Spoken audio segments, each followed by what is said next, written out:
चलिए अब question number 7.3 का जो है थर्डवा क्वेश्चन करने जा रहे हैं। तो जो थर्ड नंबर क्वेश्चन है वो बहुत ज़्यादा इम्पोर्टेंट है और इसको समझने का बस छोटा सा मैटर है।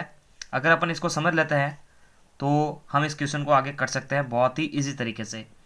ये आपसे क्या कह रहा है कि एक त्रिभुज है, ठीक है ना, और इस त्रिभुज के भी मध्य बिंदु है, उससे भी एक त्रिभुज बनता है, उसका भी क्षेत्रफल ज्ञात करना है और उसका क्षेत्रफल जो है दिए गए त्रिभुज के क्षेत्रफल के साथ में अनुपात के रूप में निकालना है। मतलब सिंपल है कि इन तीनों शीर्ष से एक त्रिभुज बनता है और इन्हीं भुजाओं के मध्य बिंदु से भी एक त्रिभुज बनता है। दोनों का क्षेत्रफल निकालना है और दोनों को एक दूसरे के अनुपात के साथ में रखना है। तो देखो इसको कैसे रखते हैं, बहुत ही ज़्यादा सिंपल है ये और इम्पोर्टेंट भी है, एग्जाम में आने लायक है। तो मैं किताब को थोड़ा साइड करूँगा और इसके रूप में जो है आपको एक फ्रेम के रूप में एक बार समझाने का प्रयास करूँगा मैं। तो आप मेरे साथ में बने रहिए, साथ ही चैनल को सब्सक्राइब कर ले क्योंकि यहाँ पर कक्षा 10वीं और 8वीं की जो गणित है वो आपको हिंदी मीडियम के लिए मिलने वाली है। तो देखिए दोस्तों किस प्रकार से अपन जो इस क्वेश्चन को कर सकते हैं, तो बहुत ही इजी तरीके से मैं आपको समझाना चाहूँगा। तो देखिए आपको समझना है, इस तरह से एक बेसिक फ्रेम है, इसको समझ लेते हैं अपन कि देखिए एक त्रिभुज है, ठीक है ना, ये त्रिभुज है। ये जो किताब में शीर्ष दे रखे हैं तीनों शीर्ष, उनको अपन ए बी और सी मान लेते हैं। ए का शीर्ष मान लेते हैं अपन 0,-1, ठीक है। दूसरे का मानते हैं 2,1 और तीसरे का मानते हैं 0,3। ये तीनों ही शीर्ष अपनी किताब से ही है जिस क्वेश्चन को अपन सॉल्व कर रहे हैं, ठीक है ना। 7.3 का क्वेश्चन नंबर जो है अपन कौन सा कर रहे थे, थर्ड वाला, ठीक है ना। इस क्वेश्चन को अपन कर रहे हैं। ये क्या कहना चाह रहा है आपको कि ये त्रिभुज के शीर्ष है, ठीक है, इनकी भुजाओं के मध्य बिंदु से, यानी इनकी जो भुजा है, यानी इस त्रिभुज की जो भुजा है उसके मध्य बिंदु से भी एक त्रिभुज बनता है। मतलब इसका मध्य बिंदु हो जाएगा ये वाला, इन दोनों का मध्य बिंदु हो जाएगा ये वाला, इन दोनों का मध्य बिंदु हो जाएगा ये वाला, ठीक है ना। अब ये क्या कह रहा है कि इन तीनों शीर्षों से एक त्रिभुज बनता है, तो बिल्कुल देखो बन रहा है। इसका क्षेत्रफल दिए गए त्रिभुज के क्षेत्रफल के साथ में अनुपात के रूप में लिखना है। यानी इस छोटे वाले का क्षेत्रफल निकालो और फिर बड़े वाले का क्षेत्रफल निकालो, दोनों को एक दूसरे के अनुपात में रख दो। तो देखिए करना कैसे है, वही क्षेत्रफल का फॉर्मूला अपने को लगाना है। लेकिन जैसे इसको अपन मान लेते हैं कि डी ई और एफ, कि मान लेते हैं कि ए बी का जो मध्य बिंदु वो डी है, बी सी का वो ई है, ए सी का वो एफ है। इस प्रकार से मध्य बिंदु निकलता है। अब देखिए आपको भाषा तो आपको खुद ही को लिखना है कि माना कि ए बी सी त्रिभुज ए बी सी के शीर्ष है, ठीक है ना। तो क्षेत्रफल तो दोनों का निकालना है, छोटे वाला का भी निकालना है और बड़े वाला का भी निकालना है। तो करना कैसे है देखो इसको। अच्छा, बड़े वाले के तो शीर्ष हमारे पास में दे रखे हैं, छोटे वाले के शीर्ष है नहीं। तो देखिए मध्य बिंदु हमने एक प्रमेय पढ़ रखा है। मध्य बिंदु प्रमेय क्या होता है, मध्य बिंदु प्रमेय। तो देखो इसका ये बहुत ईजी है, x, y बराबर x1 प्लस x2 बट्टा 2, y1 प्लस y2 बट्टा 2। समझ में आना चाहिए आपको। यदि ये वाला निकालना है, यानी x, जो y है वो d के निर्देशांक है। यदि अपन x1 और x2 को जोड़ के 2 का भाग देते हैं तो x का निर्देशांक आता है इसके बीच वाला।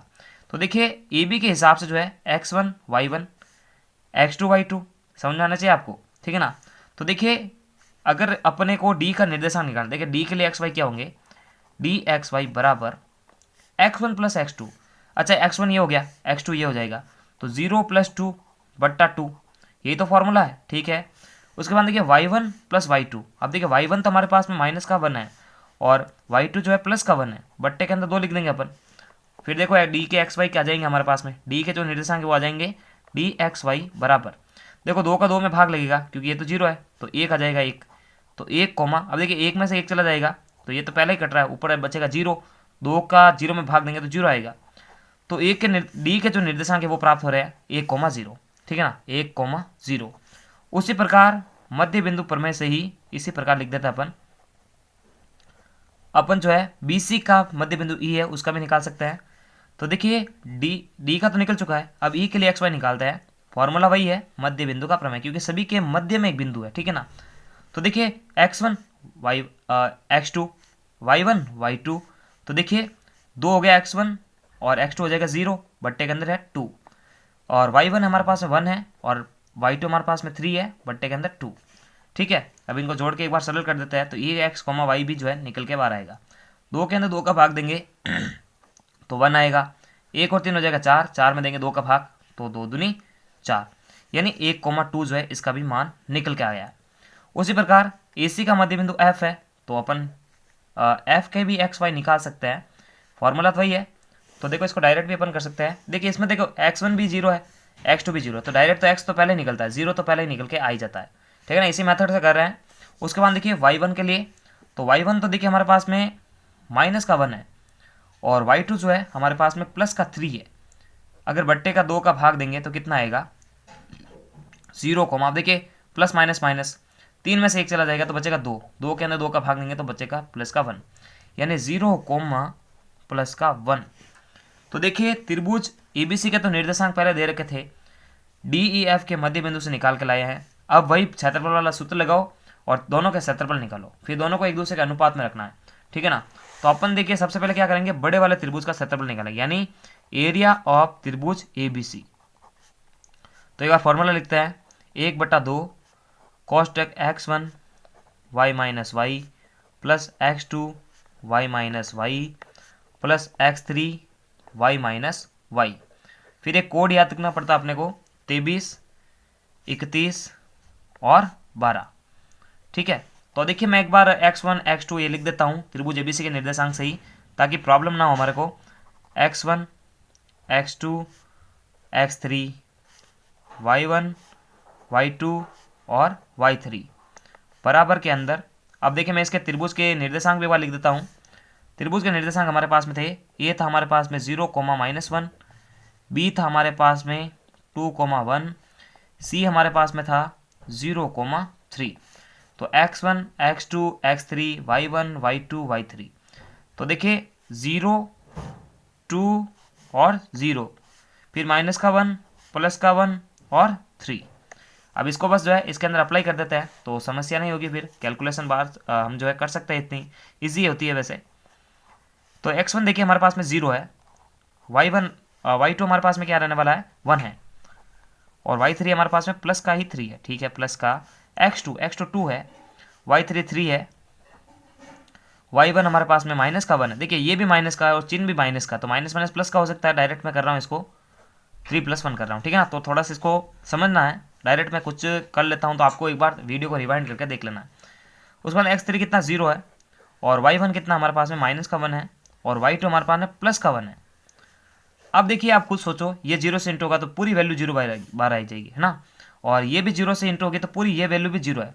तो हमारी वैल्यू काम की तो यही होने वाली है, क्योंकि इससे ही अपन जो है कुछ मान निकाल के लाएंगे। ये 0 हो गया, वो भी 0 होगा, तो 0 को लिखने की जरूरत है नहीं, डायरेक्ट ही कर लेता है। एरिया ऑफ एबीसी बराबर 1/2, तो ये तो 0 हो चुका है, इसको लिखने की जरूरत है नहीं। तो देखो इसको जोड़ता है, 3 और 1 4, 4 दूनी 8 हो जाएगा, ठीक है ना। अब ये 2 इसको काट देगा, 2 चौके 8, तो 4 जो है क्षेत्रफल बाहर निकल के आएगा। अब देखिए क्षेत्रफल को जो है हम वर्ग इकाई में मापेंगे। अब आप देखिए क्वेश्चन को सॉल्व करते हैं और क्षेत्रफल की जो है इकाई नहीं लिखते हैं, यानी वर्ग इकाई स्क्वायर के अंदर आता है ना, जैसे centimetre square, metre square, square लगाना बहुत इंपॉर्टेंट है। खाली आप क्षेत्रफल को m लिख के छोड़ते हो तो ये आपकी गलती है। तो इसको अपन वर्ग इकाई, यानी स्क्वायर को अपन क्या बोलते हैं, वर्ग इकाई बोलते हैं। इकाई में कोई भी हो सकता है, सेंटीमीटर, मीटर। तो उसी प्रकार जो है हमने बड़े वाले का तो निकाल दिया, अब उसी प्रकार जो है छोटे वाले का भी क्षेत्रफल निकालते हैं। तो उसी प्रकार area of D E F, तो डी ई एफ का निकालते हैं, यानी वही चीज़ बता रहा हूँ मैं, मन से कुछ भी नहीं है, डायग्राम देखकर ही निकाल रहे हैं। तो ये डायग्राम था, बड़े वाले का क्षेत्रफल निकाला है, अब छोटे वाले का निकालते हैं। तो छोटे वाले का बड़े वाले के साथ में अनुपात भी तो चाहिए, तो वही है डी ई एफ है, इनका यूज़ करके अपन जो है इसका एरिया निकालते हैं। फिर देखो इसको भी सेम तरीके से सॉल्व करेंगे। तो क्षेत्रफल का सूत्र लिख देता है, 1/2 x1 y minus Y plus x2 y minus Y plus x3 y minus Y. फिर अपना वही कोड याद रखना है, 23, 31 और 12, ठीक है। अब देखिए इन तीनों के बार अपने को जो है निर्देशांक लिखना है, ताकि x1 y1 अपना आसानी से निकाल पाए।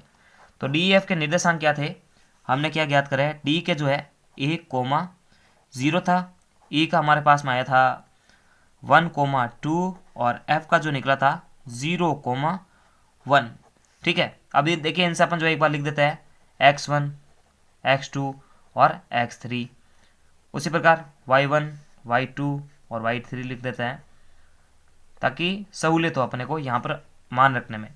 तो ये x1 x2 x3 है, तो 1 1 और 0। फिर देखिए y1 तो 0 हो गया, और y2 हो जाएगा हमारे पास में 2 और y3 हो जाएगा 1। इन सभी को इन पर रख देते हैं। फिर देखो मान निकाल के लाते हैं, तो एरिया ऑफ डी एफ तो ये चल रहा है 1/2 के अंदर है। x1 कितना है 1 है, y2 कितना हमारे पास में 2 है, और y3 हमारे पास में 1 है, ये तो हो गया। उसके बाद x2 कितना है, ये 1 है, 1 है ये भी। y3 हमारे पास में 1 है, और y1 हमारे पास में 0 है, प्लस x3 कितना 0 है, y1 हमारे पास में 0 है, y2 हमारे पास में 2 है। ठीक है, इसको सॉल्व करते हैं। अब देखो ये 0 से इंटू होगा तो ये तो पूरी वैल्यू 0 ही होगी, इसको लिखने की जरूरत मेरे हिसाब से नहीं होनी चाहिए। हम इन चीज़ों को सॉल्व करते हैं, ठीक है ना। 1/2 कोष्टक 2 में से 1 जाएगा तो 1 बचेगा। अब ये 1 इससे गुणा होकर जो है 1 ही बाहर निकाल के दे देगा। ठीक है, उसके बाद देखो 1 में से 0 जाएगा तो 1 बचेगा। अब ये 1 से इंटू होगा तो ये भी 1 बचेगा। अब देखो 1 और 1 हो जाएगा 2, और इंटू में 2 आएगा तो 2 को काटेगा। तो इसका वर्ग इकाई कितना था, वर्ग इकाई आता है 1 वर्ग इकाई। तो ये तो हो गया हमारा क्षेत्रफल निकालने का तरीका। अब क्वेश्चन आगे क्या पूछ रहा था कि छोटे वाले का, यानी इस क्षेत्रफल का दिए गए त्रिभुज के क्षेत्रफल के साथ में अनुपात, ठीक है ना। तो इसका क्षेत्रफल किसका, जो डी एफ हमने बताया ना, ये आपको एक डायग्राम से बताता है। ये जो हमने बताया ना, ये वाला डी ई एफ का, इसका जो एरिया, छोटे वाले का एरिया बड़े वाले के साथ में अनुपात के रूप में चाहिए था। यानी अपन इसको ऐसे लिख सकते हैं क्या, एरिया डी ई एफ बट्टा एरिया ए बी सी। तो देखो छोटे वाले का बड़े वाले के साथ में अनुपात, जिसके साथ में होगा वो नीचे जाएगा, है ना। बड़े में से ही अपन जो है कोई भाग निकाल सकते हैं। ऐसा तो होता नहीं है 4 में से 1, छोटे में से बड़ा भाग नहीं निकलता कभी भी, बड़े में से ही कोई भाग निकलता। तो बड़ा क्षेत्रफल था त्रिभुज वाला, छोटा भाग निकल के आया। देखो वैसे तो टोटल 1 2 3 4 त्रिभुज है, इसको डार्क करते हैं तो यही भिन्न बनती है। तो देखिए इसका अनुपात क्या बनता है, वैसे डायरेक्ट कॉमन सेंस से भी अपन कर सकते हैं तो 1/4 ही आता है, और फिलहाल इसका भी जो 1/4 आएगा, क्योंकि देखो डी एफ का हमने कितना निकाला 4 वर्ग इकाई, और माफ करेगा ए बी सी का जो हमने निकाला है वो 4 इकाई निकाला है, ठीक है ना, 4 वर्ग इकाई। और जो डी एफ था उसका निकला है 1 वर्ग इकाई। तो देखो इसका हो जाएगा ना 1/4। ये अपने पास में जो है 1/4 जो है इसका रिजल्ट आएगा। तो नमस्कार, थैंक्स फॉर वॉचिंग। और पूरे चैप्टर की जो प्लेलिस्ट की लिंक है आपको वीडियो के डिस्क्रिप्शन बॉक्स में मिलेगी, वहाँ जाकर बैक टू बैक सारे वीडियोस देख सकते हैं। तब तक के लिए लाइक, सब्सक्राइब और शेयर करें। नमस्कार।